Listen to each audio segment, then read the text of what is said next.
안녕하세요. 정치를 쉽게 풉니다. 정치 쉽단. 오늘 기시다 후미오 일본 총리는 방한 첫 일정으로 현충원을 찾았습니다. 거기서 눈에 띄었던 것은 바로 기시다가 달고 있었던 푸른 리본이었습니다. 이것은 지난 3월 한일 정상회담에서도 착용했던 배지였고, 오늘 도착한 공항에서도 윤석열과의 정상회담 기념 촬영에서도 그 결과를 발표하는 기자회견장에서도 기시다는 줄곧 이 푸른 리본을 달고 있었습니다. 자, 이 배지는 일본에게 장기 미해결 과제인 일본인 납치 피해자 문제를 상징합니다. 그러니까 북한에 납치된 일본인들의 석방과 구출을 촉구하는 의미를 가지고 있다는 거예요.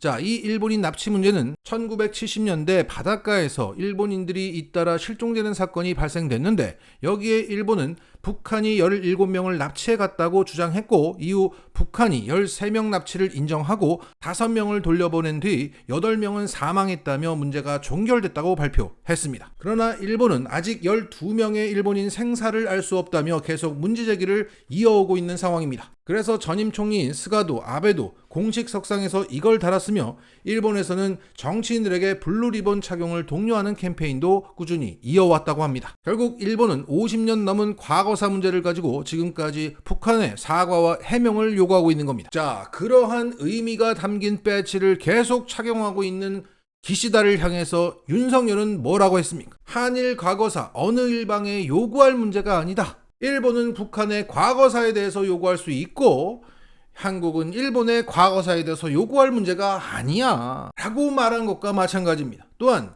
윤석열은 과거사 정리 안 되면 일본 미래 협력 없다는 인식에서 벗어나야 한다고 말했습니다.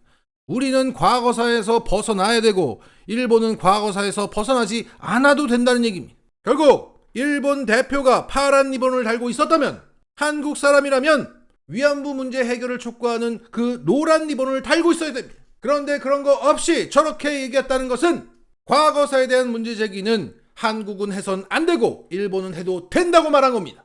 또한 기시다는 강제징용 관련해서 많은 분들이 겪은 고통에 대해서 가슴 아프다고 말했습니다. 여기에 국내 언론들은 마치 사과라도 한 것인 양 떠들고 있는데, 기시다는 분명 이렇게 말했습니다.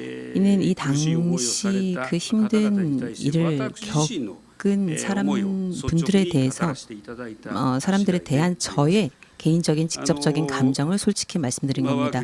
자, 분명 기시다는 개인적인 입장에서 자신의 감정을 말한 겁니다. 소감을 밝힌 것이지 유감의 뜻조차 밝힌 게 아닙니다. 자, 이러고 나서 기시다는 후쿠시마 오염수 방류 문제를 한국 측과 의사소통하면서 계속 진행해 나가겠다고 말했습니다. 자, 그러니까 한일 정상회담에서 나온 얘기는 과거를 잊고 미래로 가자는 얘기였는데, 결국 우리의 강제징용 과거사 문제는 이제 끝났고 오염수 방류라는 미래로 가자는 겁니다. 우리의 과거사는 잊고 일본의 미래로 가자는 거예요. 일본의 미래. 자, 여기에 민주당은 이러한 성명을 발표했습니다. 역사를 내다판 대통령으로 기록될 것이다. 양국이 과거사가 완전히 정리되지 않으면 미래 협력을 위해 단 한 발자국도 내디딜 수 없다는 인식에서 벗어나야 한다고 생각한다.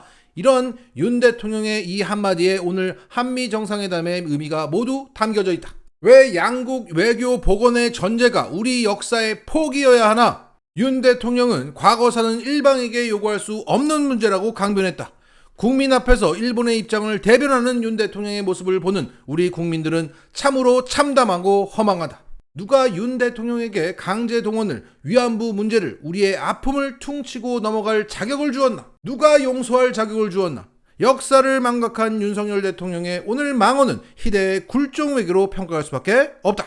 자, 여기에 국힘당에서는 이 민주당의 입장에 대해서 명백한 해국 행위라며 정략적 공세를 중단할 것을 촉구했습니다. 그리고 국힘당의 박수영 의원, 현 여의도 연구원장은 이렇게 말했습니다. 기시다 총리의 방안에 대한 여론이 좋다. 아프리카 순방 직후인데도 빠른 방안을 했고 12년 만에 국립현충원 방문과 정상회담까지 댓글의 반응이 좋다. 충격받은 좌파들이 댓글 작업 들어가면 좀 흔들리겠지만 아직은 순수한 여론에서는 긍정적인 반응이 훨씬 많다.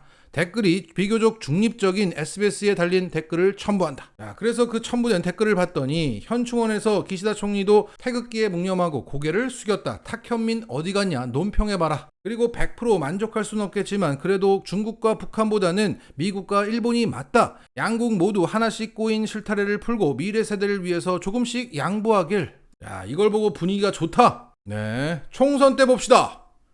맞았어.